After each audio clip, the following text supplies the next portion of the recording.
A huge Central Texas clash, two big-time West Texas small school powers hook up, and so much more. It's week 2 of the Texas high school football season, and Dave, is it time to pick 'em?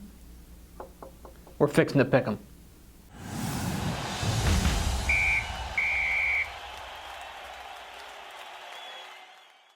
Welcome in to Fixin' to Pick'em, your guide to the Texas high school football weekend in partnership with the NFHS Network. I'm Greg Tepper of TexasFootball.com. It's another huge week of Texas high school football across the state, and we got to start in Central Texas. 7:30 p.m. Friday at Temple's Wildcat Stadium. It's the Austin Westlake Chaps visiting the Temple Wildcats. What to expect from this Central Texas clash?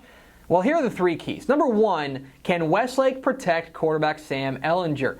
We know that Westlake is a dangerous offense under Todd Dodge when their quarterback has time to throw, and Ehlinger is a fantastic quarterback. We also know Temple's going to dial up pressure. Defensive end Taquan Graham is going to be coming early and often. Can the Westlake offensive line keep their quarterback clean? Secondly, who will step up on Temple's offense?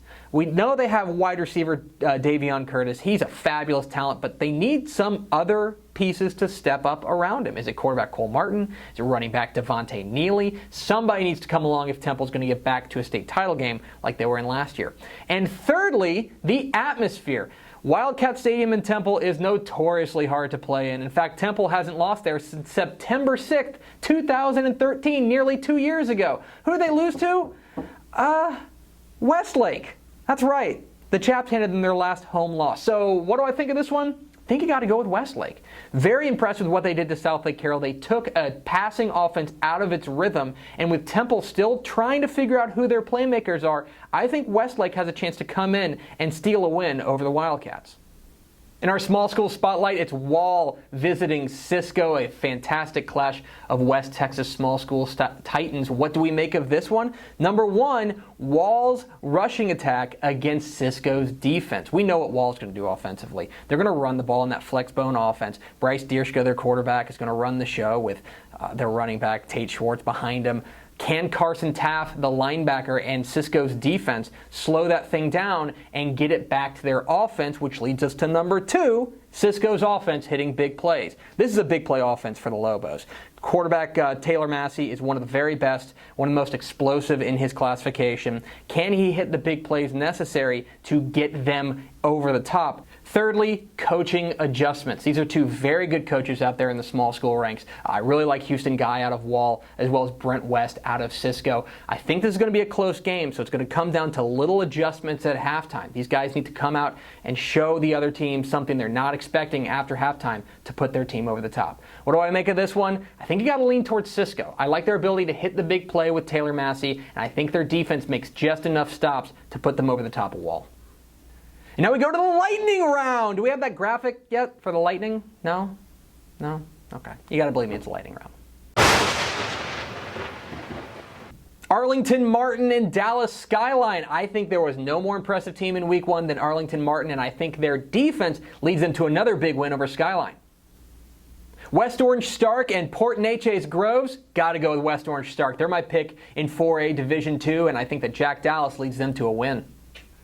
Kerrville Tivy and Corpus Christi Cal Allen, what a clash in styles. Cal Allen's going to run the ball, Tivy's going to throw the ball all over the place. I like Tivy in this one. The Antlers, Cade Dial is really something. Perennial powers in DFW, Denton Geyer and Ennis. Could Denton Geyer fall to 0-2? I think so. Ennis has some playmakers. Way out west, it's El Paso El Dorado and Wolfforth Friendship. Wolfforth Friendship is very young, but linebacker Hayden Harrison leads them to a win. Abilene Cooper and Austin Vandegrift. I'm definitely not picking against Vandegrift. I love this running back, Travis Brandon. I think he's leading them to a monster year. Manville and Galena Park North Shore. Going with Manville here. I think they bounce back after a tough loss to Spring Westfield. Pottsboro visits Gunter. Gunter has been very good at home. Haven't lost there since something like 2010. But Pottsboro comes in behind Zane Pritchett and gets the win. Muleshoe and Sweetwater. I like Sweetwater. What they did last week to Lubbock has definitely moved the needle for me. Big Spring against Monahans. Big Spring really needs to show me something defensively. Until then, I'm taking Monahans. Bridge City and Newton. If Tanner Holmes is healthy, he apparently left the game late last week against Tatum, but if Tanner Holmes is healthy, I like Newton. And finally, down in the Valley, it's the debut of Harlingen taking on San Antonio Reagan. This is a very young Harlingen offense, but more importantly, they got to find a way to slow down Kellen Mond. I don't think so. I think it's San Antonio Reagan. And that's it for Fixin' to Pick'em for Week 2. Which games do we miss? Leave comments down below, and don't forget to subscribe. Follow us on Twitter at DCTF. Like us on Facebook, facebook.com/Dave Campbell's. We have an Instagram account. Google that or something. I'm Greg Tepper. We'll see you next week.